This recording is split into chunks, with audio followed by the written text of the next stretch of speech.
Barsi não ficou rico da noite para o dia, ele frequentava a bolsa de valores praticamente todos os dias em um tempo em que se comprava e vendia através do grito. Não existia home broker naquela época, e quando alguma imprensa pisava no salão da bolsa, os gritos eram mais fortes ainda.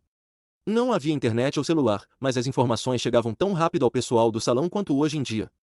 Mesmo não podendo comprar todos os dias, ficava ao redor do círculo observando os negócios com o auxílio de um dos operadores. Seu dinheiro era pouco e muito suado, mas toda a pequena quantia que sobrava era colocado nas ações. Barsi acreditava que não era preciso ser rico para comprar ações. Bastava ser pobre e comprar por 50 anos. Naquele momento ele nem pensava que seria rico, queria apenas melhorar sua renda de uma forma melhor, e cada vez mais entusiasmado, começou a comprar pequenos lotes de ações. Curiosamente, Barsi não lembra qual foi sua primeira ação, mas lembra que mesmo naquela época ele comprava com base nos balanços das empresas e informações que lia todos os dias em jornais. Comprava com intenção de vender quando aumentasse de valor, mas também comprava para manter guardadas e receber dividendos. Dia e noite, ele só pensava em como aumentar seus ganhos, e sabia que era difícil, porque quando se está na fase de construir patrimônio, não é fácil manter o foco em reinvestir os dividendos. Barsi se esforçava para descobrir empresas que pagassem bons dividendos, porque seriam essas que o levaria para cada vez mais longe do aperto financeiro. Acreditava que de tempos em tempo receberia o suficiente para recomprar sem ter que vender qualquer ação. Também nunca teve muitas ações, porque precisava se manter informado sobre elas e consumia muito tempo e energia. Mesmo hoje em dia, ainda mantém algo entre 10 e 12 ações. Sempre observava muito, falava pouco e comprava com discrição. Havia um senhor que fazia o mesmo e ele achava genial, porque ganhava muito dinheiro com uma estratégia própria. O senhor comprava ações a R$ 4,01 e vendia R$ 4,03. Comprava a R$ 4,05 e vendia R$ 4,07. Sempre em quantidade suficiente para manter o ritmo e fazendo assim com que o preço das ações subisse cada vez mais.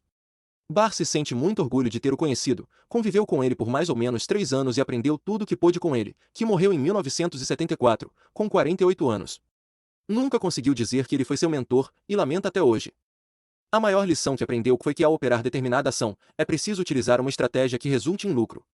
A estratégia pode dar errado, pode ser insuficiente, mas ter uma estratégia é sempre melhor que se aventurar sem qualquer fundamento.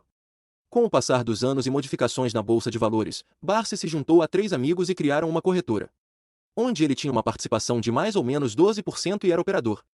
Sua experiência anterior comprando ações para si, junto da sua leitura crítica dos balanços da empresa, fez com que Barsi fizesse acertos que causavam espanto e admiração. Pela primeira vez se viu com dinheiro suficiente para comprar um carro novo. E comprou, levando seus filhos para passear nos poucos momentos que tinham juntos.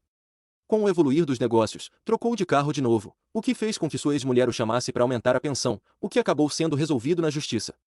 Durante a audiência, Barsi já sabia que iria perder, porque era uma juíza, e ela com certeza iria ficar do lado da ex-esposa. Depois dela falar, e ele se defender, a juíza entendeu que ele fazia muito, e o único argumento dela era o carro novo, dando assim a audiência favorável a Barsi. Seus filhos se afastaram e levaram décadas até que pudessem entender a separação sem rancor. Não havia nada um contra o outro, apenas eram diferentes demais e a convivência era difícil. Depois disso, tudo corria bem, mas Barsi não estava feliz. Não gostava da experiência de ser dono de uma corretora, e em 1971, sua empresa foi vendida, enquanto ele foi para outra corretora onde poderia trabalhar de modo independente para si e para os seus clientes. Aos poucos foi se tornando conhecido e alguns até pediam conselhos. Graças a isso, o diretor-gerente da empresa o convidou para redigir artigos sobre o mercado, e, até então, ninguém do meio havia feito isso. Barsi foi o primeiro. E foi um sucesso, passando a escrever artigos semanais. Logo se tornou editor, e ficava o dia todo entre as bolsas e as corretoras, enquanto de noite fechava seus artigos. Escrevia sobre as ações que tendiam a subir, mas nunca recomendava compra, porque isso é algo que deve ser decidido por cada um. Com o tempo, Barsi conheceu uma nova amiga, que acabou se tornando namorada e passaram 20 anos juntos. Ambos moravam com suas mães e se viam apenas nos finais de semana por serem ambos muito trabalhadores. A relação chegou ao fim de tanto Barsi insistir em um casamento, enquanto sua amada não se sentia bem em deixar a mãe. O tempo os afastou e também trouxe novos desafios. O início de 1970 foi marcado por grandes dificuldades, com os recursos se esgotando e as movimentações ficando cada vez mais escassas. O dia a dia de quem comprava e vendia ficou muito difícil.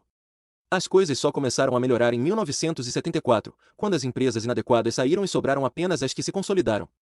Muita gente perdeu muito dinheiro naquela época, fascinados pelas notícias de gente que enriqueceram da noite pro dia, e embora Barsi não tivesse perdido dinheiro, ficou irritado e confuso com aquele cenário. Entendia que a bolsa de valores poderia ter um papel importante no desenvolvimento das empresas e por consequência, do país, e também que a irresponsabilidade de alguns prejudicava a imagem do todo. Também tinha vontade de comprar mais e mais naquele tempo, porque as ações custavam centavos e eram boas empresas.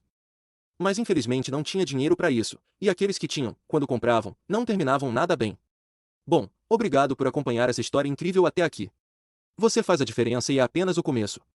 Curta, compartilhe e se inscreva. Até a próxima!